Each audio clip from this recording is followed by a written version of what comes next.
Ya, salam Just Talk.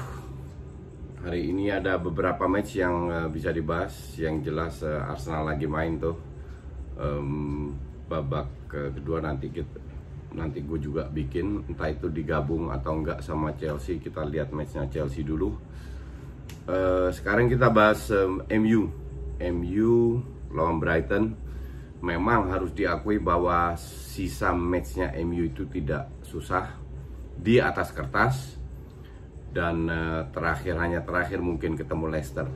Oke. Hari ini ketemu Bournemouth calon degradasi. Kalau gue bilang sih akan degradasi. Lihat gaya mereka bermain. Sebenarnya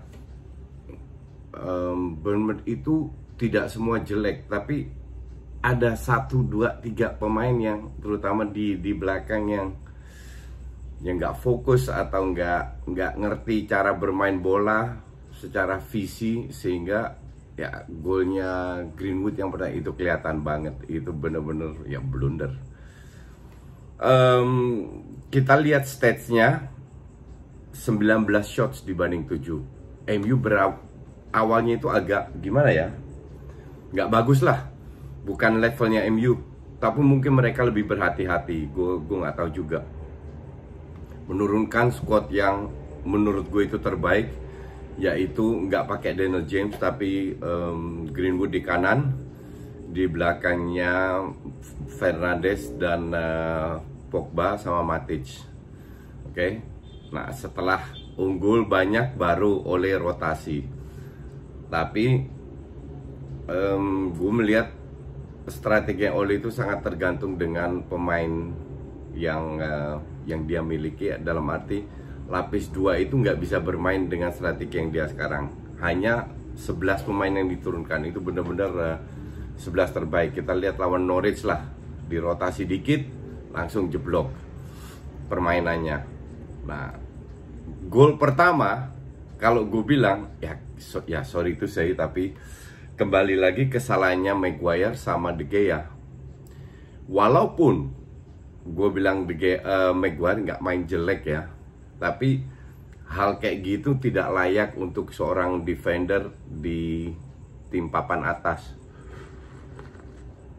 Memang gue selalu bilang, lu kebobolan 2, lu cetak 3 gol dan sekarang 5 gol, you in the game, titik. Oke, dan itu dilakukan MU dan sangat layak menang. Itu kita nggak mau bahas soal itulah. Cuman kita bahas bermain matchnya, dimana awal-awal itu MU entah berhati-hati, entah nggak on fire, entah meremehkan gimana, nyaris tidak ada peluang melawan tembok yang dibangun sama Bournemouth. Dan Bournemouth ini beda banget dengan Bournemouth yang 2 tahun yang lalu. 2 tahun lalu Bournemouth itu main ke Arsenal, nyerang, ball possession. Tadi itu karena mereka berada di zona degradasi, mungkin mereka lebih berhati-hati ya. Nah, di situ sangat kesulitan sampai gol pertama terjadi, yang ya tiang pertama itu selalu untuk kiper, nggak boleh nggak. Bahkan kalau kalian lihat setelah itu ada shot lagi kena tiang di tiang pertama, dan Maguire dikolongin nggak bisa. Itu bener-bener kesalahan individual error, bukan tactical tapi individual error yang membuat mereka bisa cetak 1 gol. Akhirnya dapat disamakan nggak lama kemudian sama Greenwood. Nah, disitulah serangan MU yang keren, Bruno Fernandes yang keren, terima langsung passing. Cuman kembali lagi banyak defender ini keluar dari zonanya, dan itu dilakukan. Kalau yang back kanannya Bournemouth tetap jaga zonanya, Greenwood nggak akan dapat space lah untuk melakukan shooting. Tapi inilah kenapa mereka berada di papan bawah, karena ya selalu ada yang bikin kesalahan satu-satu. Dapat penalti, walaupun sah atau tidak, tapi ini sebuah hal yang menguntungkan 2-1. Dalam arti Bournemouth ini harus mulai menyerang. Oke, mulai menyerang, tapi mereka juga lihat, oh ini hampir half time, mending sabar dulu. Dapat gol ketiganya Martial, keren. Golnya top lah. Cuman pada saat 3-1, ya lu sebagai pelatih mau ngapain? Oke. Pada saat 3-1 yang dilakukan ya cuman satu, menyerang. Karena kalau lu tetap bertahan, you lose anyway. Ya kan? Akhirnya mereka main terbuka di babak kedua. Berani ngepres, berani semuanya lah, kasarnya begitu. Dan ya MU dengan 3 pemain depan kayak gitu ya jangan dikasih peluang, kasarnya begitu. Di counter berapa kali dapat 2 gol. Golnya Fernandes sebenarnya pada saat 4-2 sih sebenarnya udah selesai. Ditambah golnya Fernandes sudah case close lah.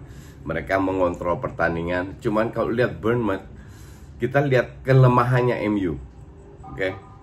Sekarang kelemahannya tidak kelihatan karena MU menang. Semua orang bilang, oh ya nggak apa-apa ini. Nah. Tapi ini akan menjadi PR, harusnya menjadi PR untuk Ole. Pada saat di counter, gue bilang ya, back four-nya itu rentan. Koordinasinya agak gimana gitu. Nggak seperti seharusnya lah. Oke.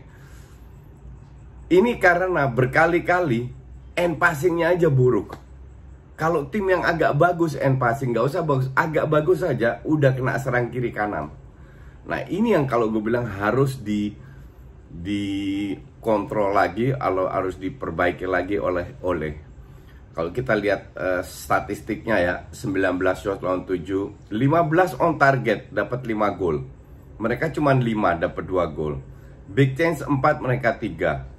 Attacking third pun 172 banding 56. Jadi dari segala segi MU unggul. Nah, di attacking dashboard nih kalian bisa lihat perbedaannya. MU mengurung, melakukan banyak shooting, banyak on target juga, dan dapat 5 gol bahkan. Beberapa kali salah itu wajar lah. Kalau lu lihat attacking dashboardnya Bournemouth, aduh, ini menyedihkan.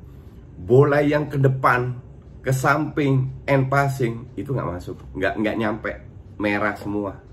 Di sini ntar kalian bisa lihat sendiri betapa parahnya serangan dari Bournemouth. Jadi ibarat di atas kertas match yang gampang, secara 90 menit match yang gampang. Karena pada saat 3-1 praktis sudah selesai. MU control the match dan mereka tidak memiliki kapasitas untuk mendorong lagi lebih bagus kepada match ini. Jadi 5 gol itu kalau gue bilang bonus untuk fansnya. Cuman gue udah berkali-kali gue bilang jangan hanya lihat gol, lihat kelemahan-kelemahan. Sekarang lu bisa bales. Next time Maguire De Gea bikin blunder lagi, belum tentu kebales. Oke? Next lawan Aston Villa, feeling gue Aston Villa main kayak Norwich, rapet, bener-bener kayak terakhir lawan Chelsea. Aston Villa lawan Chelsea, wah itu parah banget ya. Aston Villa lawan Chelsea itu, Aston Villa itu bener-bener parah banget mainnya, sangat layak degradasi. Tapi juga jangan meremehkan, karena kalau seri pun itu plus point untuk Aston Villa. Harusnya dari awal pemain MU ini lebih agresif lagi, lebih berani menekan. Let's finish the game di 25 menit pertama, 2-0, 3-0, dan itu bisa kalau mereka lebih fokus lagi. Lawan Aston Villa nggak perlu main aman seperti yang tadi ditunjukkan. Ini kebobolan 2 bisa balas 5 gol. Apakah selalu seperti itu? Kan enggak. Nah ini yang menjadi PR, dan untuk gue sih kayak tahun lalu kalah lawan Huddersfield di bawah Ole dengan Pogba juga kalau nggak salah, ranking 20. Jangan meremehkan schedule yang gampang ini. Justru pemain kalau ketemu tim yang lebih berat, mereka akan lebih fokus. Terutama pemain muda MU ini harus lebih waspada. Greenwood main 2-3 match bagus, tapi apakah dia bisa bermain bagus terus? Fernandes udah ada peningkatan, awal-awal juga nggak bagus. Yang konstan mungkin Pogba. Matic. Maguire juga nggak jelek, tapi dibilang bagus nggak juga. De Gea, kiper bagus, cuman selalu ada satu blunder yang seharusnya nggak selevel. Sering kali dia menyelamatkan poin untuk MU dan kalian sering nggak sadar soal hal-hal kayak gitu. Jadi kalau gue melihat peran pemain tengah ini sangat penting.